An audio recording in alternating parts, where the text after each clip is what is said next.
নমস্কার, শুভ মধ্যাহ্ন। চলে এসেছি একটা নতুন ভিডিও নিয়ে। আজকে আমি ওই কাঁকরোল ওই যে বাইরে কাটা কাটা থাকে ওটাকে এরকমভাবে কেটে নিয়েছি হালকাভাবে, তারপরে নুন দিয়ে বয়েল করে নিয়েছি। ভেতরে দানাগুলো সব ফেলে দিয়েছি, নুন দিয়ে হালকা বয়েল করে। এবার এর ভেতরে আমি এই যে সর্ষে মিক্সিতে করেছি, সঙ্গে কাঁচা লঙ্কা, নুন, হলুদ দিয়ে নিয়েছি।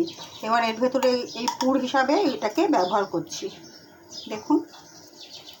তারপর আমি এটাকে ফ্রাই করব।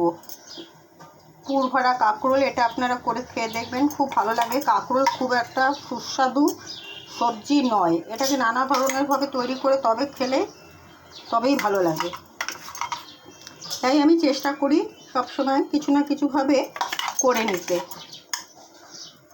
আজকে আমি পুর হিসাবে এটাকে আপনারা অন্যান্য সর্ষের পুরই দিতে হবে এমন কোনো মানে নেই, অন্যান্য পুর হিসাবেও আপনারা ব্যবহার করতে পারেন। এটাকে চিংড়ি ভালো করে বয়েল করে পেস্ট করে নিয়ে দিতে পারেন, বা কখনো মাছের পুর হিসাবে মাছের পুরটা দিতে পারেন। আমি আজকে মাছের দিচ্ছি না, আজকে আমি সর্ষে বাটা দিয়ে দিচ্ছি। অনেকে আবার এটার মধ্যে নারকেল কুড়ে দেবেন, নারকেলটা একবারে পেস্ট করে নেবেন সর্ষের সাথে, সেরকমভাবেও খাওয়া যেতে পারে।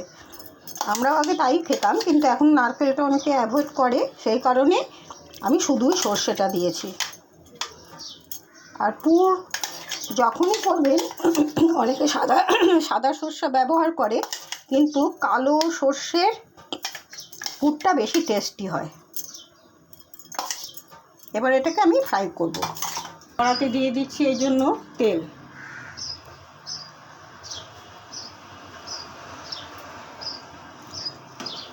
তেলটা গরম হওয়ার জন্য স্টিমটা ফুল করে দিলাম। এরপরে আমি স্টিমটাকে একটু কমিয়ে দেবো, অল্প আছে এই জিনিসগুলো ভালো হয়। এবার আমি তেলটা গরম হয়ে গেছে, আস্তে আস্তে করে এগুলোকে দিয়ে দিচ্ছি।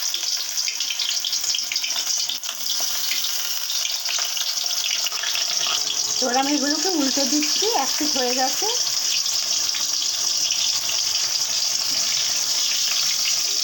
স্টার্ট।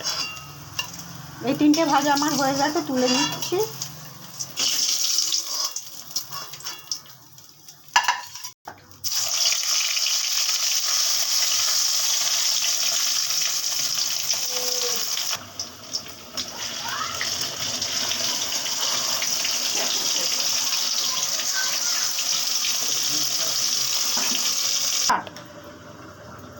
আমার পুর কাঁকরোল তৈরি করা হয়ে গেছে, দেখুন এরকমটি হয়েছে। ঠিক আপনারাও ঠিক এরকমভাবে তৈরি করে খেয়ে দেখবেন, একটু অন্যরকম ভালোই হবে খেতে আশা করছি। যাই হোক, আমি আমার ভিডিওটা আজ এখানেই শেষ করছি। সবাই ভালো থাকবেন, নমস্কার।